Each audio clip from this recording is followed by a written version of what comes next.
നമസ്കാരം. മലയാളി വാർത്ത ഇൻസൈഡിലേക്ക് സ്വാഗതം. ലോകത്തെ തന്നെ ഭയപ്പെടുത്തിയ ഒരു നീക്കം അത് ട്രംപ് നടത്തിയിരിക്കുന്നു. ഇതുവരെയുള്ള ഭീഷണികളെ പോലെയല്ല, മറ്റൊരു മേഖലയിൽ കടന്നുകയറി അവിടെ വൻതോതിൽ ആക്രമണം നടത്തുകയും സൈനിക കേന്ദ്രങ്ങളെ നശിപ്പിക്കുകയും തീക്കുണ്ടമാക്കി ആ മേഖലയെ ആകമാനം മാറ്റുകയും ഏറ്റവും ഒടുവിൽ അവിടുത്തെ പ്രസിഡന്റിനെയും ഭാര്യയെയും ഒക്കെ തന്നെ പിടിച്ചുകൊണ്ടുപോകുന്ന രീതിയിലേക്ക് രാജ്യത്തിന് പുറത്തേക്ക് എത്തിച്ച് ബന്ദികളാക്കി എന്നുള്ള ഒരു വലിയ പ്രഖ്യാപനമാണ് ട്രംപ് നടത്തിയിരിക്കുന്നത്. വെനസ്വേലയിലെ കാരക്കാസിലേക്ക് അമേരിക്കയുടെ പോർമുനകൾ അങ്ങനെ ഇരച്ചു കയറി. ആ ഒരു ഏകാധിപതിയുടെ അന്ത്യം കുറിക്കാൻ വേണ്ടിയാണ് ഈ നാർക്കോ ഭീകരവാദ ബന്ധത്തിന് തിരശ്ശീല വീഴ്ത്താനാണ് തങ്ങൾ ഇങ്ങനെ ഒരു നീക്കം നടത്തിയത് എന്നാണ് ട്രംപ് പറയുന്നത്. സർപ്രൈസ് ആക്രമണമായി നടത്തിയിരിക്കുന്നത് ലക്ഷ്യം കണ്ടിരിക്കുന്നുവെന്നും ഇതിൻ്റെ പരിണിതഫലം എന്തു തന്നെ ഉണ്ടായാലും അതിനെ നേരിടാൻ തങ്ങൾ തയ്യാറാണ് എന്നുള്ള പ്രഖ്യാപനവുമായി തന്നെയാണ് അമേരിക്ക മുന്നിട്ട് നിൽക്കുന്നത്. എന്നാൽ ഇതിനിടയിൽ തന്നെ ആരോപണം ഉയർന്നു കേൾക്കുന്നു. ട്രംപിൻ്റെ ലക്ഷ്യം അതല്ല, ആ എണ്ണക്കലവറയാണ്. ഇതിനൊപ്പം തന്നെ ഇറാൻ്റെ ഭാഗത്തു നിന്നും അതിശക്തമായ മുന്നറിയിപ്പാണ് ട്രംപിന് ലഭിച്ചിരിക്കുന്നത്.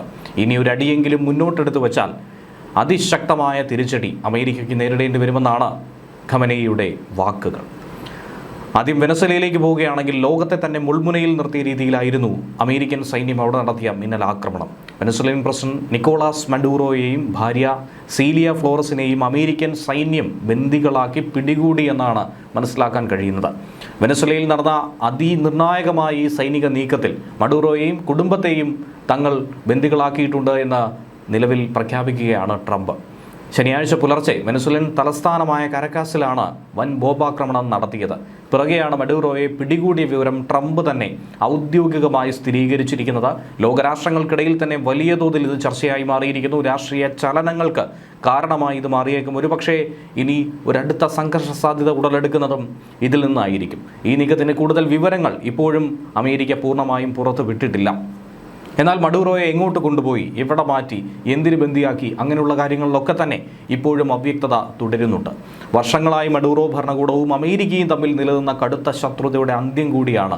ഏറ്റവും അവസാനത്തെ ഒരു അധ്യായം എന്ന രീതിയിൽ തന്നെയാണ് നമുക്ക് ഈ നീക്കത്തെ വിലയിരുത്തേണ്ടത്. ഇതിന് പിന്നാലെ ട്രംപ് നടത്തിയ പ്രഖ്യാപനം കൂടി ശ്രദ്ധിക്കേണ്ടതാണ്. ട്രംപ് തൻ്റെ സമൂഹ മാധ്യമ പ്ലാറ്റ്ഫോമായിട്ടുള്ള ട്രൂത്ത് സോഷ്യലിലൂടെ ആയിരുന്നു ഈ കാര്യം പ്രഖ്യാപിച്ചത്. അമേരിക്കൻ ഐക്യനാടുകൾ വെനസ്വേലയ്ക്കും അതിൻ്റെ നേതാവിനുമെതിരെ വിജയകരമായി വൻതോതിലുള്ള ആക്രമണം നടത്തിയിരിക്കുന്നു. പ്രസിഡന്റ് നിക്കോളാസ് മഡൂറോയെയും ഭാര്യയെയും പിടികൂടി രാജ്യത്തിന് പുറത്തേക്ക് കൊണ്ടുപോയി എന്നാണ് പ്രസ്താവനയിൽ പറയുന്നത്. അമേരിക്കൻ നിയമപാലകരുമായി സഹകരിച്ച് ഈ സൈനിക നീക്കം തങ്ങൾ നടത്തിയെന്നും ട്രംപ് എടുത്തു പറയുന്നു. വെനസ്വേലൻ തലസ്ഥാനമായ കാരക്കാസിൽ അമേരിക്ക വൻതോതിലുള്ള ആക്രമണം നടത്തിയതിനു ശേഷമാണ് പ്രസിഡന്റിനെ പിടികൂടിയെന്ന കാര്യം നാടുകടത്തിയെന്ന വിവരം ട്രംപ് പ്രഖ്യാപനം നടത്തിയത്. ഈ നീക്കത്തെ അമേരിക്കൻ നിയമനിർവഹണ ഏജൻസികളുമായി സഹകരിച്ചാണ് നടത്തിയത്. വിശദാംശങ്ങൾ ഉടൻ തന്നെ പുറത്തുവിടുമെന്നും ട്രംപ് തന്നെ കുറിക്കുന്നു. എന്നാൽ വെനസ്വേലയിൽ അമേരിക്ക നടത്തിയ ഈ ആക്രമണത്തിന് പിന്നിൽ, വ്യോമാക്രമണത്തിന് പിറകെ മറ്റു പല ലക്ഷ്യങ്ങളും ഉണ്ടായിരുന്നു.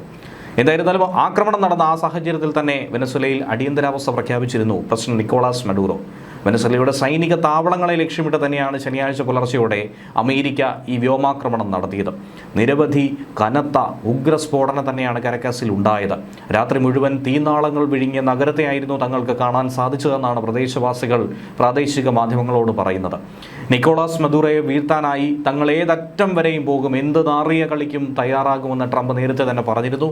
ആ നിലപാട് തന്നെയാണ് അമേരിക്കൻ പ്രസിഡന്റ് ഇപ്പോൾ നിറവേറ്റിയത്.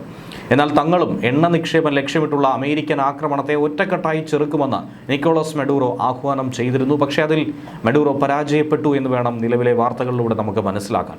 കാരക്കാസിലെ പല മേഖലകളിലും വൈദ്യുത ബന്ധം അടക്കം വിച്ഛേദിക്കപ്പെട്ട നിലയിലാണ് ഇപ്പോഴും. സ്ഫോടനത്തെ തുടർന്ന് നഗരത്തിലെ സൈനിക താവളങ്ങളിൽ നിന്നും പുക ഉയരുന്നതായും പലയിടത്തും വൈദ്യുതി ബന്ധം ഇനി വീണ്ടും പുനഃസ്ഥാപിക്കാൻ കഴിയാത്ത അവസ്ഥയിലേക്ക് തന്നെ മാറിപ്പോയിരിക്കുന്നുവെന്നാണ് ദൃക്സാക്ഷികളുടെ വിവരണം. നാശനഷ്ടങ്ങൾ ഉൾപ്പെടെയുള്ള കണക്കുകൾ ഇതുവരെയും പുറത്തു വന്നിട്ടില്ല.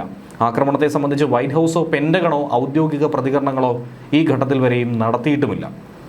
ഉഗ്രസ്ഫോടനം തന്നെയാണ്, അത് ഒന്നിലധികം സ്ഫോടനമാണ് ഈ മേഖലയിൽ കാരക്കാസിൽ നടന്നത് എന്നാണ് റിപ്പോർട്ട്. മലയാളി വാർത്ത plus, like, share and subscribe.